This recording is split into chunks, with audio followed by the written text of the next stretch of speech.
Hello बच्चों, let's see the question. The question says, which one of the following results most stable carbon free radical?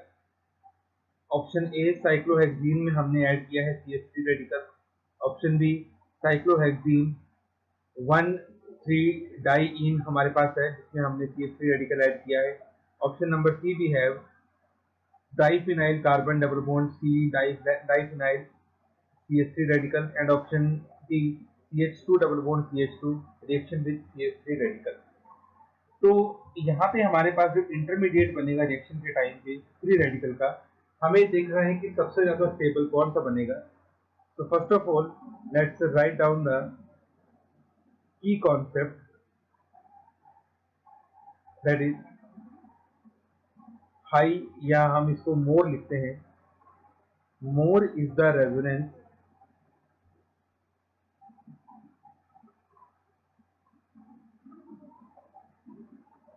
high is the stability of free radical, उतनी ही ज्यादा free radical की stability होगी। अब सबसे पहले जो हमारे पास मॉलिक्यूल है इसकी रिएक्शन हमें करवानी है CH3 रेडिकल के साथ। डबल बॉन्ड के नेक्स्ट वाला जो हमारे पास मॉलिक्यूल है वो आपके पास एलाइलिक पोजीशन होती है, ये आपके पास एलाइलिक पोजीशन है। तो दोनों में से कोई सी भी एक एलाइलिक पोजीशन आप चूज कर लेंगे और रिएक्शन कुछ इस तरह से होगा कि एक इलेक्ट्रॉन तो ये ले जाएगा और एक इलेक्ट्रॉन बच जाएगा कार्बन के पास। होमोलिटिक क्लीवेज होगी, तो आपके पास जो रेडिकल बचेगा वो कुछ इस तरह का बचेगा। अब ये रेडिकल इस डबल बॉन्ड के साथ रेजोनेंस करेगा, तो दैट मीन्स ये रेडिकल आपका स्टेबल होगा। बात करते हैं सेकेंड रेडिकल की। यहाँ पे हमारे पास दो डबल बॉन्ड है और ये पोजीशन हमारे पास एलाइलिक है। तो यहाँ पे अगर हम होमोलिटिक क्लीवेज करवाएं तो जो रिजल्टिंग रेडिकल बनेगा वो कुछ इस तरह से बनेगा,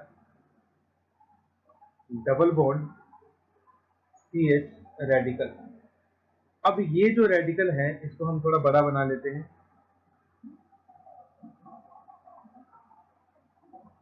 अब ये जो रेडिकल यहाँ पे बनेगा ये इसके साथ रेजोनेंस में भी है और ये फर्दर इसके साथ रेजोनेंस में है। तो यहाँ पे हमारे पास डबल कॉन्जुगेशन है।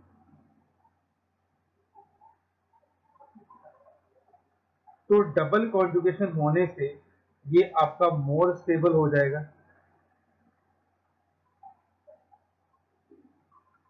As compared to one. अब हम बात करते हैं थर्ड की। थर्ड केस में अगर हम इसको ओपन करके बनाएं स्ट्रक्चर को तो ये कुछ इस तरह से बनेगा, बेंजीन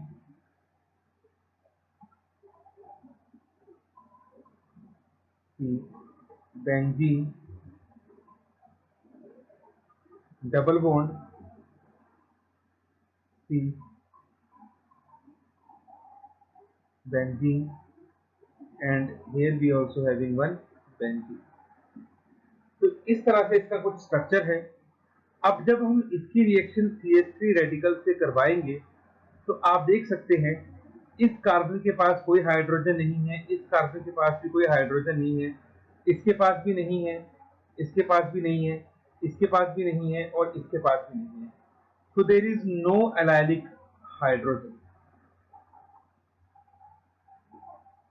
तो एलाइलिक हाइड्रोजन होने की वजह से there will be no free radical. इस रिएक्शन में हमारे पास फ्री रेडिकल बनेगा ही नहीं।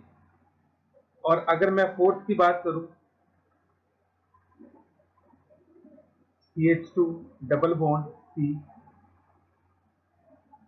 यहां पे जब हम रिएक्शन करवाएंगे तो एलाइलिक तो नहीं है लेकिन विनाइलिक है। तो कुछ इस तरह से ये टूटेगा और हमारे पास जो रेडिकल बनेगा वो कुछ इस तरह से बनेगा, CH रेडिकल। अब ये रेडिकल हमारे पास बन गया विनाइलिक और हमें पता है विनाइलिक में देयर इज नो रेजोनेंस।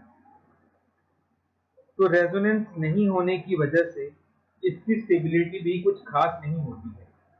तो इसका मतलब ये हुआ कि सबसे ज्यादा स्टेबल जो आपको फ्री रेडिकल मिल रहा है वो आपको सेकंड ऑप्शन से मिल रहा है, जहां आपके पास डबल कॉन्जुगेशन है. So that means here option number B will be the correct option for this question. Hope you understood it well. Best of luck. Thank you.